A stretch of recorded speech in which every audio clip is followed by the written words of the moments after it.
অবশেষে ২০২৬ টি-20 বিশ্বকাপ থেকে আনুষ্ঠানিকভাবে বাংলাদেশ বাদ পড়েছে।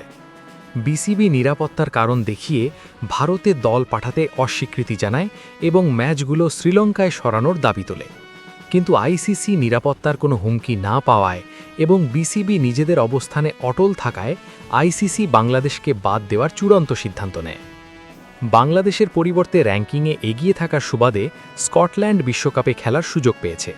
এটি হতে যাচ্ছে স্কটল্যান্ডের সপ্তম টি-20 বিশ্বকাপ আসর। স্কটল্যান্ড এখন গ্রুপ সিতে খেলবে। তাদের গ্রুপ সঙ্গী হল ইংল্যান্ড, ওয়েস্ট ইন্ডিজ, ইতালি এবং নেপাল।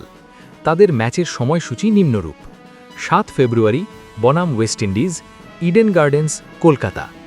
9 ফেব্রুয়ারি বনাম ইতালি, ইডেন গার্ডেন্স, কলকাতা। 14 ফেব্রুয়ারি বনাম ইংল্যান্ড, কলকাতা। 17 ফেব্রুয়ারি বনাম নেপাল, ওয়াংখেড়ে স্টেডিয়াম, মুম্বাই।